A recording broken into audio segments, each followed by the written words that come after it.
bilangan real, buka garis tangga ke bawah, dan dia bergeser ke kiri. Assalamualaikum warahmatullahi wabarakatuh. Perkenalkan, nama saya Galiani Sudiarti. Di sini saya akan menjelaskan definisi dari fungsi Selling. Fungsi Selling atau bilangan real X. Jika kita ingin mencari fungsi Selling, kita akan mencari ke sisi kanan. Nah, simbol dari fungsi Selling ini ke arah atas. Bilangan real lebih besar atau sama dengan X. Assalamualaikum warahmatullahi wabarakatuh. Perkenalkan, nama saya Alicia.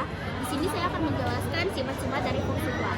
Nah, sifat yang pertama adalah X floor sama dengan X untuk X elemen bilangan bulat.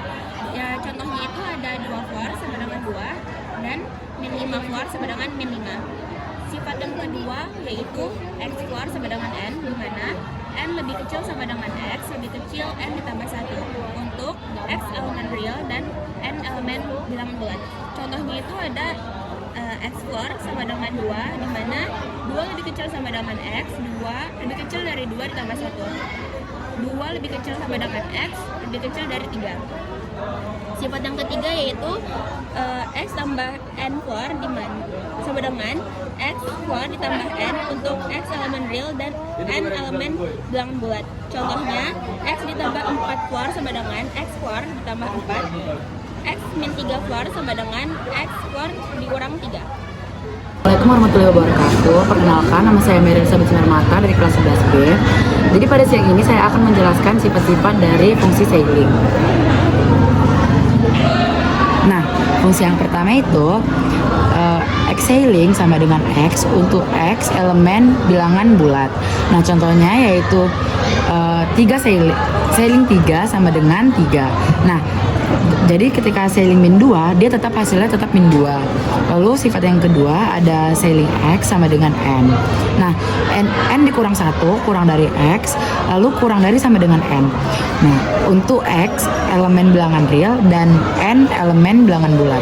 Nah, fungsi yang ketiga itu ada Selling X tambah N sama dengan Selling X ditambah N.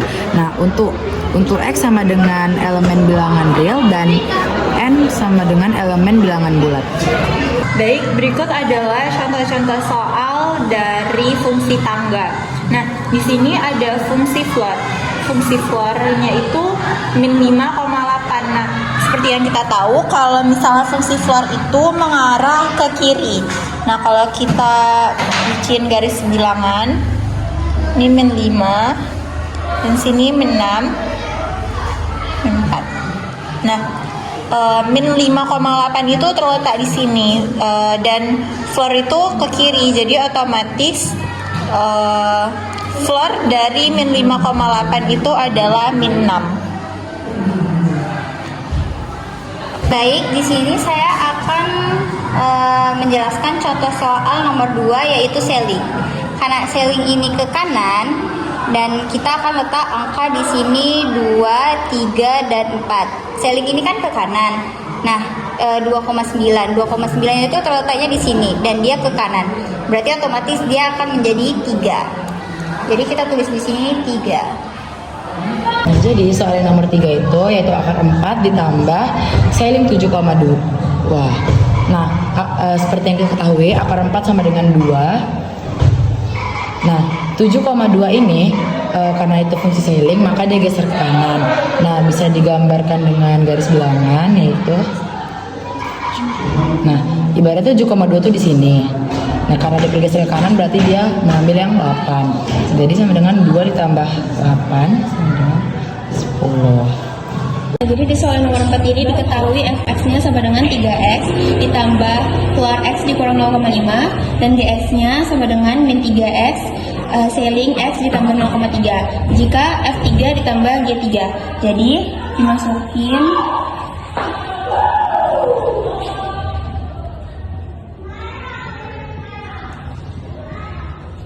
di sini 3 kali 3 itu 9. 3 dikurang 0,5 sama dengan 2,5 karena dia floor jadi dia 2 sama dengan 11.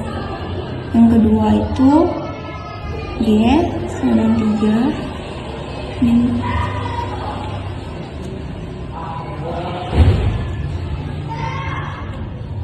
min 3 dikali 3 itu sama dengan min 9. Sailing dari 3 ditambah 0,3 itu adalah 3,3. Karena dia sailing ke kanan, jadi dia 4. Min 9 dikali 4 sama dengan min 36. Jadi F3-nya itu adalah 11 ditambah G3-nya itu sama dengan min 36. Maka hasil adalah min 25. Oke, di soal terakhir, ini tuh ada fungsi floor sama sailing. Nah, ini itu fungsi floor, 2,8 itu jadi 2 kan? Jadi 2. Kalau yang sailing ini jadi 10. Nah, akar 9 itu 3. Jadi hasilnya itu adalah 15. Halo semuanya, di sini saya akan menjelaskan soal cerita fungsi floor. Dengan soal, sebuah perusahaan logistik memiliki 350 kotak barang yang harus dikirim menggunakan truk hanya mampu membawa maksimal 48 kotak barang dalam satu kali perjalanan. Namun, karena efisiensi biaya, perusahaan ingin mengisi truk sebanyak mungkin tanpa melebihi kapasitas. Setiap truk hanya boleh melakukan satu kali perjalanan. Truk yang tidak terisi penuh tetap dihitung. Nah, perusahaan ingin mengetahui 1. Berapa banyak truk yang bisa dimuat penuh? 2. Berapa banyak kotak yang dimuat oleh truk? Dan terakhir, sisa kotak untuk truk terakhir. Jadi kita bakal nyari yang pertama.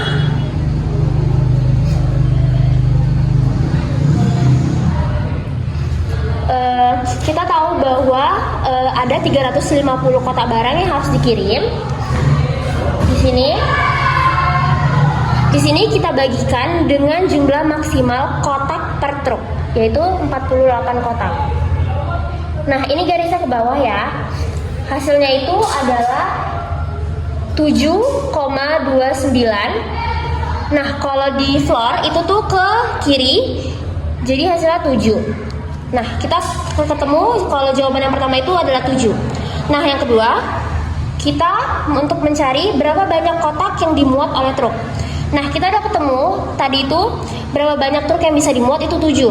Nah, berarti kita tinggal kaliin dengan 48 kotak. Jadi 7 dikali 48 kotak sama dengan 336. Nah, yang terakhir, berapa sisa kotak untuk truk terakhir? Nah, kotak tadi kan yang pertama ada 350. Jadi kita tinggal kurangin aja dengan berapa banyak kotak yang bisa dimuat, yaitu 336. Hasilnya adalah 14 kotak.